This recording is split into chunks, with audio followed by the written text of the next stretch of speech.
off in this next one.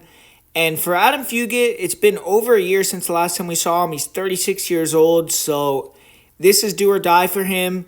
He got in the UFC at a later age, but he's managed to stick around for a few fights now. He last fought Josh Quinlan, which was June of 2024. He won via split decision, and he has 2 wins in the UFC and 2 losses. His losses were to Mike Malott and Michael Morales, so high-level guys. And he actually was going to fight Dulatov in February, but he had to pull out of that fight. Or I think Dulatov pulled out, and then Fugitt got another opponent, and he had to pull out. So whatever happened, the fight didn't end up going down, and they rescheduled it. But Dulatov, he's making his UFC debut, but a nasty striker. 11 wins in a row for him. He's finished all 11 of those fights as well, and 10 of them he's finished in the first round. His last fight, he had a great battle with Fugitt and Tunis on Contender Series. He bit down on the mouthpiece. He went to war. He took some big shots, but ultimately he came out on the other end with a knockout win. And this fight, I think if Dulatov wins, it's going to prove that he's the real deal. He is fighting a long southpaw, experienced. So he's fighting a tough opponent, and we'll see exactly how he looks here. But Fugitt's a big underdog, but we've seen him beat knockout artists before with Solomon Renfro, Yusaku Kinoshita, Josh Quinlan. Even in his loss to Michael Morales, he had a decent fight with him until he got finished in the third. He has one knockout loss to Kalen Hill from back in 2018, where he got hit with a jumping punch that he didn't see. But he's been pretty tough to get out of there in general. I mean, the only guys that have stopped him outside of his 2 knockout losses is Mike Malott. And he has good defense. He's long, he's southpaw, he makes it tricky. Good job keeping his hands high, shelling, parrying punches. He's experienced, and he stays on the outside pretty well. He likes to counter with the lead right hook. He'll throw some nice front kicks, round kicks to the body, a good straight left hand. He goes to the body with the straight left, and at times he can get a little impatient and press forward. And when he tries to get aggressive, that's when he can get in trouble because he doesn't really move his head. He's not the fastest guy. Tends to drop his hands when he throws kicks. But when he's staying long, when he's throwing the kicks from the proper distance, when he's countering with the hands, he's fairly good, and he stays calm under fire. So if you pressure him, he does a pretty good job of countering that. He can wrestle, but his wrestling can be a little sloppy sometimes.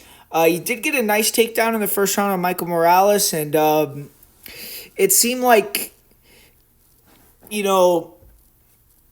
round 3, he came in really aggressive in pursuit of the takedown in that fight, and that's what got him TKO'd.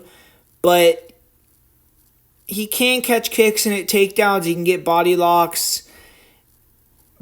When he gets a hold of you or he can time the takedown appropriately, he's pretty technical with the wrestling.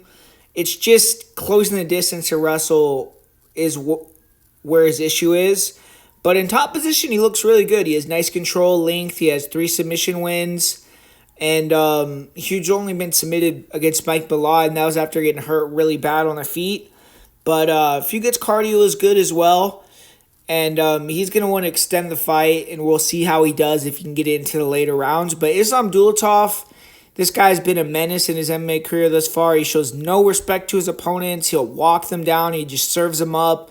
He has beautiful offense. He's tall, long, lanky, which this fight he has a range disadvantage, which could be new. He usually has a gigantic height and reach advantage over a lot of guys that he's fought, but this one it's going to be him having the disadvantage. But he will have a huge speed edge here. And he rips kicks to the legs, front kicks to the body, really nice feints. He backs you up and unloads with nasty hand combinations that he will mix kicks in it too as well. And elite killer instinct, great hand speed, technical offense. He uses the jab to set things up. He mixes up the target. He'll go body, he'll go head. And he's super fast when he blitzes in. And he could definitely catch slower Fugitt possibly with the big blitz early. But he is a little reckless. His accuracy is super impressive.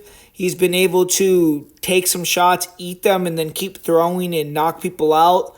In this fight, he needs to be a little bit careful with the check hook, and he does tend to pull back with his chin high. He's facing another tall guy, so just respect Fugitt's length and counter ability, and then also, if you could tell that Fugitt is probably going to last, don't blow your wad trying to finish him. But I think he's going to have a great chance to get the job done early. But his grappling hasn't been tested very much. He has good distance control. He has a nice sprawl. Several guillotine front choke wins on his record too. So if you're lazy, if you shoot in, he can grab your neck. But not too much on his grappling and wrestling that we've seen against someone that's at Fugitt's level. And I do think Fugitt has a chance here if he can weather the storm. But ultimately, though, Dulatov's body kicks, I think, could end Fugitt. And I could also see him exploding in with a big combination. So I just think the speed and athleticism advantage is going to be too much. And I also think that Fugitt isn't someone who's going to be that evasive or try to run away. He's a finisher himself. He's going to want to throw down, look for the counter. And I'm going to say Dulatov wins the first round knockout.